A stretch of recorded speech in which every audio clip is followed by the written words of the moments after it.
This documentary examines a real and ongoing criminal investigation using publicly available reporting and court filings. No graphic content is shown.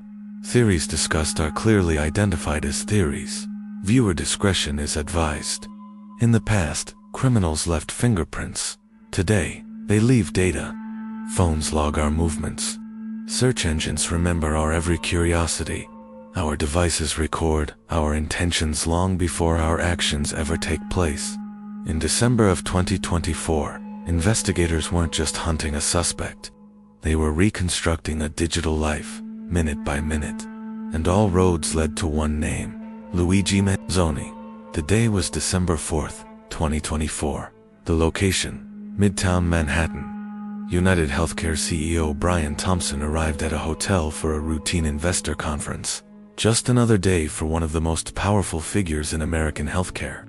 But moments later, the sound of gunfire shattered that routine. Security cameras captured a suspect approaching, firing, and fleeing, all within a matter of seconds. There was no confrontation, no warning. By the end of the day, the killing had become one of the most high-profile corporate assassinations in modern U.S. history, and investigators faced immediate, intense pressure to answer one question: was this random, or was it planned? Within hours, federal and state agencies coordinated a massive, nationwide manhunt. Surveillance footage was analyzed frame by frame. Transit cameras were used to track movement patterns. Facial recognition tools were cautiously deployed. What emerged from the data was not a picture of chaos, but one of control. The suspect appeared calm, purposeful, and prepared to disappear. Investigators suspected early on that whoever carried out this attack had planned not just the crime itself, but the escape. The name that emerged, Luigi Mangione, did not resemble the public image of a violent offender. He was young, highly educated, technically skilled. Friends described him as intelligent, reserved, and largely private. He had no public criminal history, no known extremist affiliations. To investigators, this made the case more disturbing, not less. Because crimes like this don't come from chaos, they come from calculation, and calculation leaves patterns.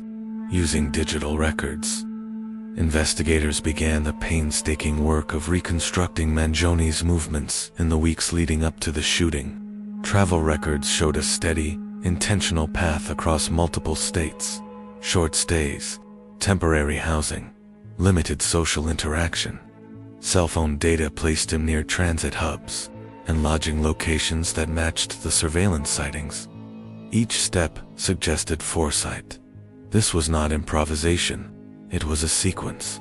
When Mangione was arrested in Pennsylvania just days later, officers recovered multiple electronic devices, phones, storage media, and handwritten documents. Digital forensic teams immediately began the slow, meticulous process of extraction, recovering deleted files, analyzing metadata, and mapping his search behavior. Investigators reportedly examined search queries, download histories, encrypted storage, and even offline documents.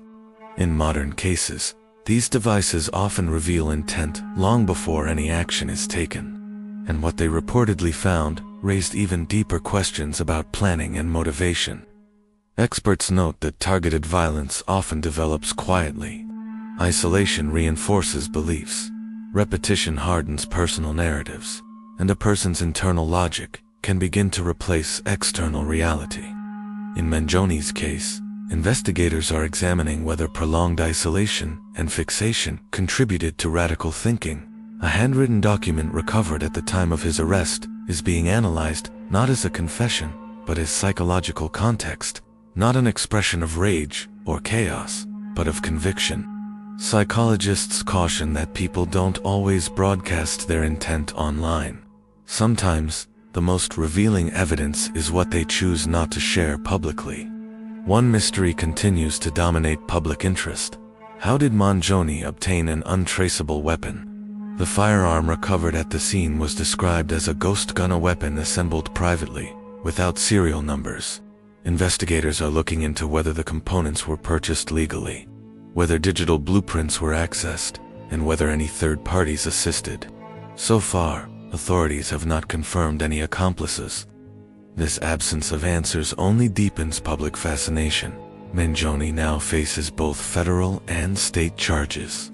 His defense attorneys have challenged the admissibility of key evidence, including the devices and documents recovered. Prosecutors argue that the digital trail clearly establishes planning and intent. The courtroom will ultimately determine what evidence stands. But outside the courtroom, public interest continues to grow, because this case isn't just about guilt or innocence. It's about how modern violence is built.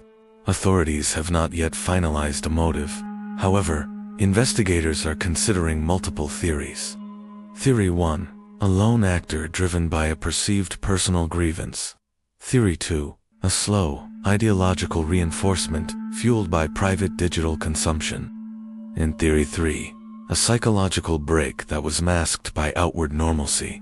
It's crucial to remember that these remain theories, not conclusions. Only the evidence will determine the truth. The Luigi Mangione investigation reflects a new reality. Crimes are no longer planned only in physical spaces. They are planned in browsers, in hidden files, in digital silence.